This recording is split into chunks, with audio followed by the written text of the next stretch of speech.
Bismillahirrahmanirrahim. Assalamualaikum warahmatullahi wabarakatuh. Izin memperkenalkan diri Bapak dosen yang terhormat Bapak Dr. Jen Griyadi MPD.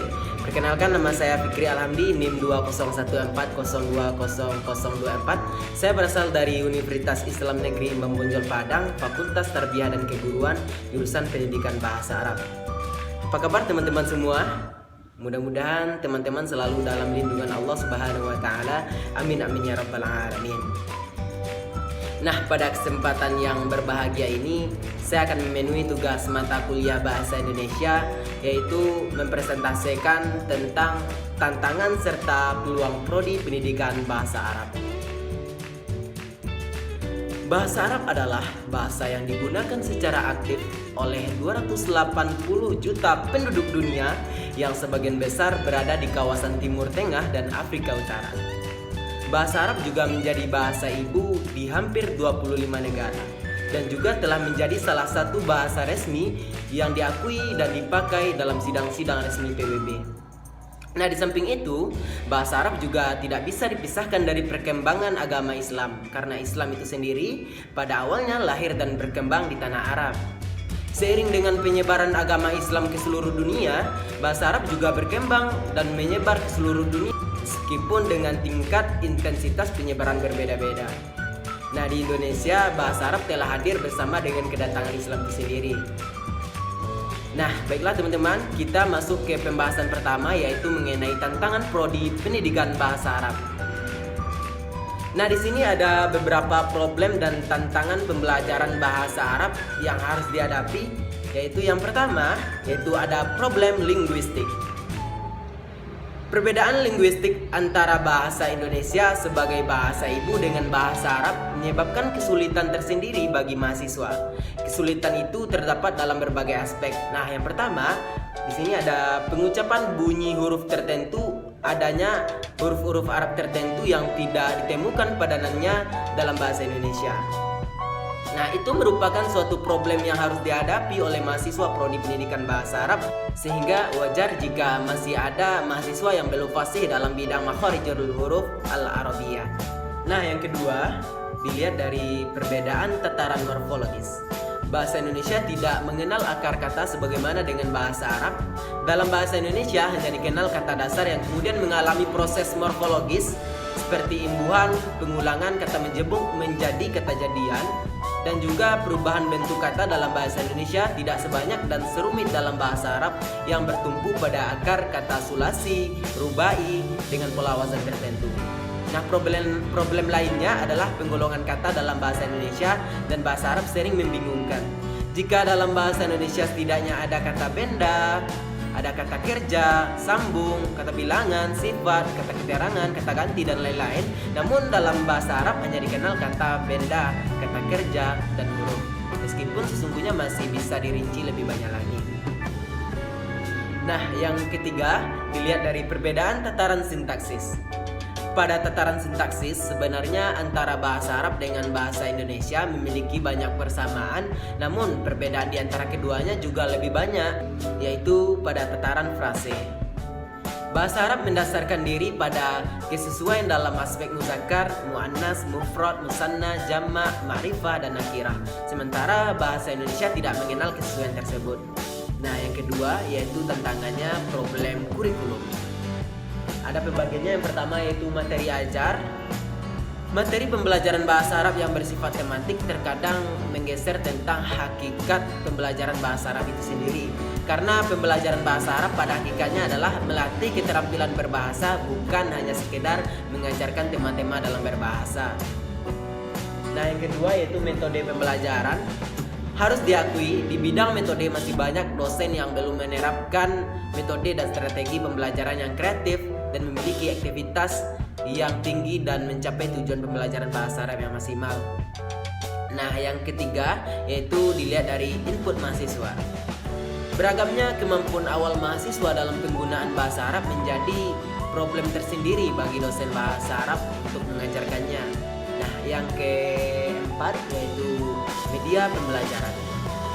Di beberapa universitas masih ditemukan minimnya penggunaan media pembelajaran alternatif selain textbook yang bisa menunjang kelancaran pembelajaran bahasa Arab. Nah, selanjutnya yaitu evaluasi pembelajaran.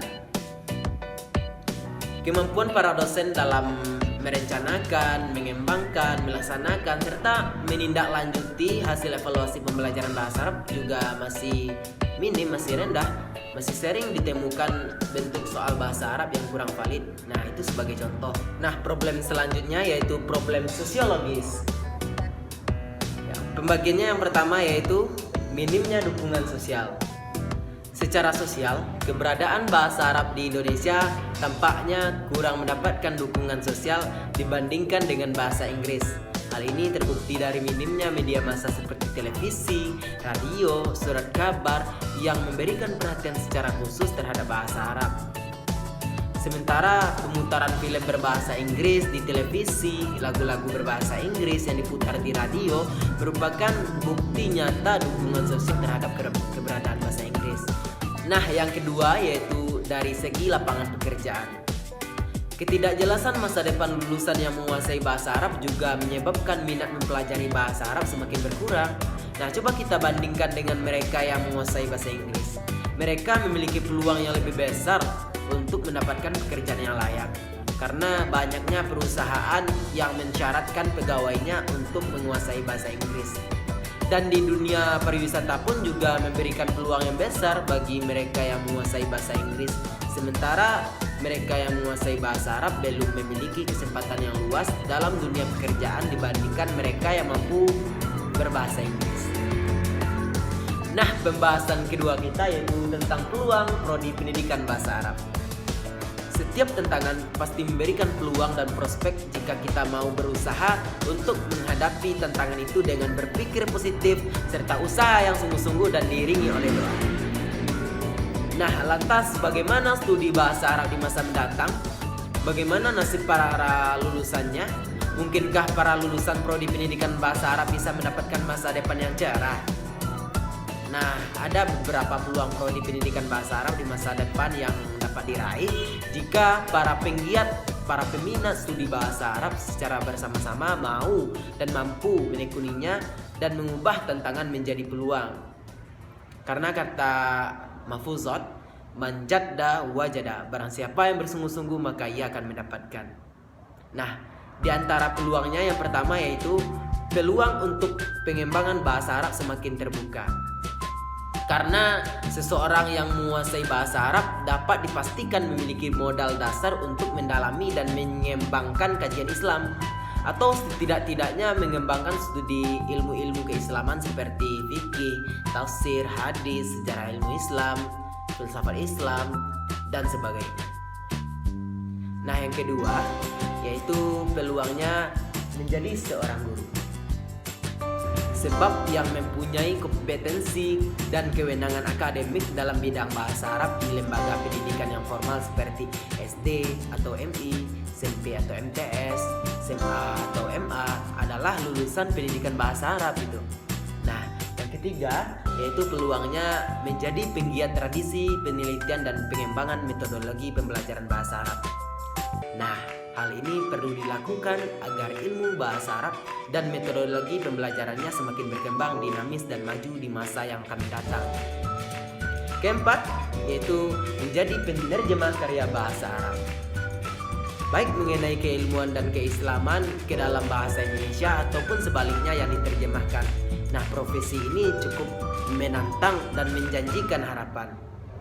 Meskipun penerjemah relatif belum mendapatkan apresiasi yang sewajarnya, nah, tapi ingat, penerjemah akan mendapatkan keuntungan material yang tidak kalah besar loh jumlahnya jika dibandingkan dengan menjadi guru honorer misalnya.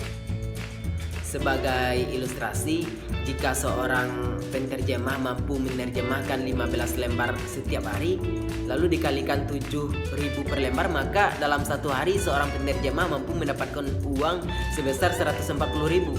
Nah, jika dia konsisten menerjemahkan selama 1 bulan, maka dia akan mendapatkan uang sebesar 4.200.000. Wow. Uang sebanyak itu tentu tidak akan pernah didapatkan oleh guru honorer yang belum bersertifikat sebagai guru profesional. Nah, yang kelima peluangnya itu sebagai akses kerjasama dengan pihak luar, termasuk melalui Departemen Luar Negeri, agar pos-pos yang berbasis bahasa Arab dapat diisi oleh lulusan PBA yang meminati karir di bidang diplomasi dan politik. Nah, yang keenam yaitu menjadi pengembang media dan teknologi pembelajaran bahasa Arab. Nah, kita selama ini masih lemah dalam menciptakan produk dan media teknologi, sehingga proses pembelajaran bahasa Arab di lembaga kita masih belum mendapat sentuhan modernitas yang bercirikan mudah, cepat, tepat, dan efektif. Karena itu, tenaga yang menekuni bidang ini perlu dimiliki oleh pendidikan bahasa Arab. Dengan kata lain, kita perlu bermitra dan bersinergi dengan sumber daya manusia yang memiliki kompetensi untuk mengembangkan teknologi pendidikan dan pembelajaran bahasa Arab yang modern. Nah, yang ketujuh peluangnya itu, sudah saatnya pendidikan bahasa Arab melahirkan karya-karya akademik seperti hasil-hasil penelitian, teori-teori baru, buku, media, dan sebagainya yang dapat memberikan pencerahan kepada masyarakat. Lahan pemikiran pendidikan bahasa Arab sejauh ini belum tergarap dengan baik, sehingga di dalam hal ini kita masih miskin produktivitas keilmuan. Nah, dari uraian yang telah saya sampaikan tadi dapat saya ambil kesimpulan bahwa banyak persoalan dan tantangan pendidikan bahasa Arab yang perlu dihadapi, disikapi, dan dicarikan solusinya secara akademik. Nah, semua itu menuntut banyak pihak untuk bersinergi dalam menyatukan visi, misi, arah, dan kebijakan, serta pengembangan yang dilandasi oleh kajian akademik yang mendalam. Selama lembaga pendidikan Islam masih eksis, maka prospek pendidikan bahasa Arab tetap akan cerah dan menjadikan daya tarik sendiri. Nah, itulah penyampaian materi presentasi dari saya. Kalau ada kata-kata yang salah dan khilaf, saya mohon maaf. Akhir kata, assalamualaikum warahmatullahi wabarakatuh.